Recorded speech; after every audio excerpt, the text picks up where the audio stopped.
High বন্ধুরা, আমি আজকে তোমাদের ইডলি বানানো দেখাবো। তো চলো। এই যে এটা ঢাকা দেওয়া আছে। 1 ঘন্টা আগে 1 কাপ টক দই আর 2 কাপ সুজি আমি ভিজিয়ে রেখেছি, আর সঙ্গে নুন দিয়েছি।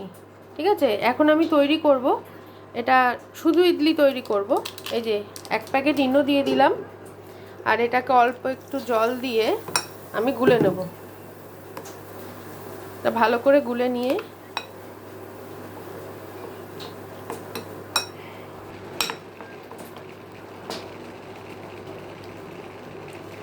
একদম পুরো ভেতরে ফেনা ফেনা হয়ে গেছে। ভালো করে করে নিতে হবে। নুনটা একটু চেক করে নিতে হবে বন্ধুরা। এই যে আমার কিন্তু ইডলি স্ট্যান্ড নেই, আমি এই যে গামলায় জল ফুটতে বসিয়ে দিয়েছি ইন্ডাকশানে। তো এটা ফুটেও গেছে।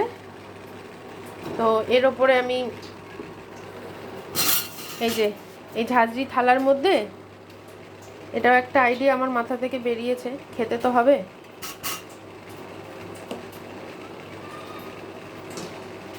এরম করে নিয়ে 3টে বাটিতে দিয়ে আমি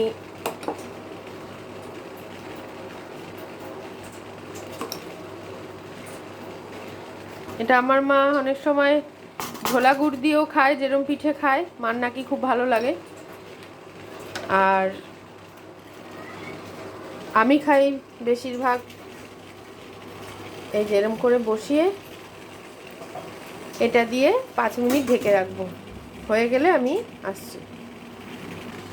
তো বন্ধুরা, আমি প্রায় 7 মিনিট পরে চলে এসেছি। এবার আমি একবার চেক করব হয়েছে কিনা। বাহ, ফার্স্ট ক্লাস সবগুলোই হয়ে গেছে, মাঝখানটা ফেটেও গেছে। আমি এটা নামিয়ে নিচ্ছি। বন্ধুরা, আমি এরম করে কোনাগুলো তুলে নিয়েছি, যেহেতু এক হাতে করছি। এরকম করে তুলে নিলাম। তুলে নিয়ে এই সুন্দর উঠে এসছে, এই জ্বালিয়ে এসছে, দেখো কতগুলো।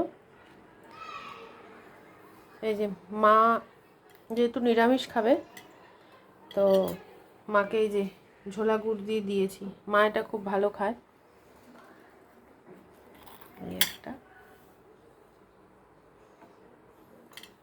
আর এই একটা, যে 3টে আমি বসিয়েছিলাম সেই 3টে।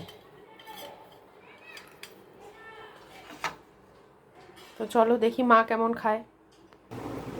মা খেয়ে বলো কেমন হয়েছে। গরম গরম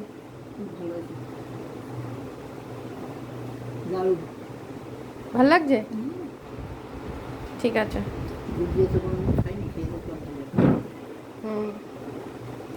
ঠিক আছে। টাটা বন্ধুরা, মা টাটা করে দাও।